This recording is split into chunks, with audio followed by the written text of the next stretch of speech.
wedi dan jiwa. Menurut cerita, konon sang pangeranlah yang memberi nama tempat-tempat tersebut. Kisah perjalanan Pangeran Mangkubumi menuju Gunung Jabal Qad penuh dengan rintangan, yang akhirnya malah membesarkan namanya, hingga dikenal luas oleh masyarakat pada waktu itu, dengan sebutan Sunan Pandanaran. Selama dalam perjalanan, Sunan Pandanaran bertemu dengan dua orang perampok, yang kemudian menjadi muridnya.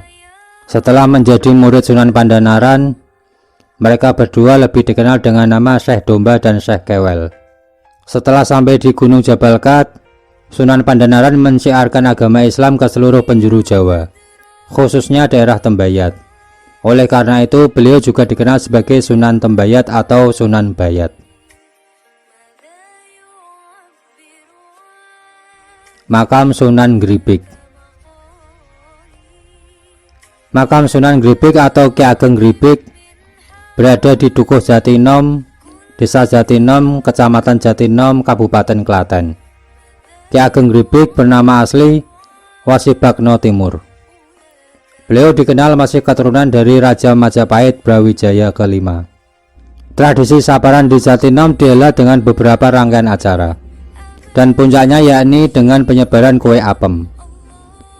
Tradisi saparan yang ditandai dengan penyebaran kue apem ini merupakan peninggalan dari seorang tokoh penyebar agama Islam yang dikenal masyarakat setempat dengan nama Ki Ageng Gribik. Kisahnya, ketika itu sepulang dari Tanah Suci Mekah, Ki Ageng Gribik membawa oleh-oleh makanan untuk dibagikan kepada saudara, murid, dan juga tetangganya. Tetapi karena tidak cukup, kemudian Ki Ageng Gribik dan istrinya membuat kue sendiri. Kue inilah yang kemudian dibagikan kepada tetangganya. Sembari membagi-bagikan kue tersebut, Ki Ageng Gribik juga mengucapkan kalimat Ya Qawiyu dan seterusnya, sebagai doa untuk meminta kekuatan kepada Allah. Oleh masyarakat, kue ini dikenal dengan nama kue apem, saduran dari bahasa Arab afwun, yang memiliki makna dan filosofi sebagai permohonan ampun kepada Allah Subhanahu wa Ta'ala. Tradisi pembagian kue apem inilah yang kemudian secara rutin dilaksanakan oleh Ki Ageng Gribik, dilanjutkan pula oleh murid-muridnya dan masyarakat Jatinom sampai sekarang. Dari penyebutan kalimat Ya Qawiyu, tradisi saparan di Jatinom juga disebut masyarakat dengan nama tradisi Ya Qawiyu.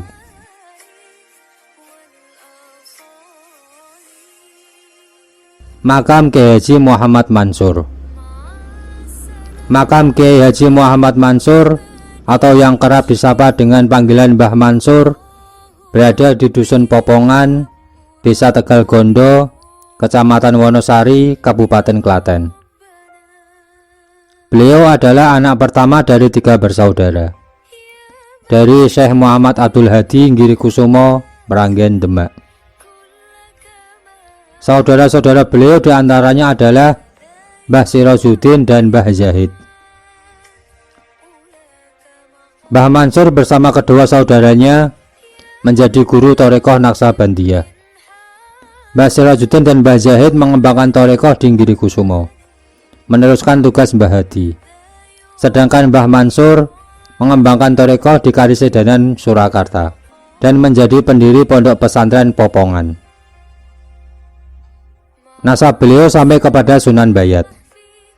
Mbah Mansur Popongan bin Syekh Abdul Hadi Girikusumo bin Syekh Muhammad Thohir Demak bin Syekh Sodik Jago atau Mbah Jago Demak bin Mbah Ghazali Klaten bin Abu Wasijan Medono Pekalongan bin Abdul Karim Paesan Batang bin Abdul Rosid Batang bin Ki Ageng Pandanaran Sunan Tembayat Klaten.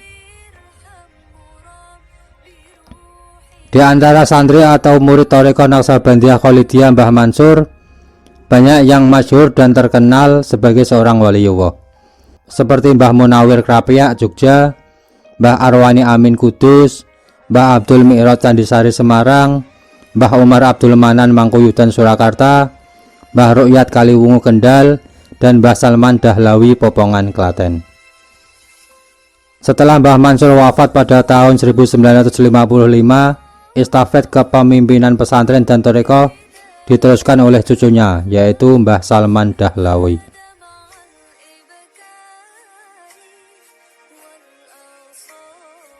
Demikianlah informasi yang dapat kami sampaikan.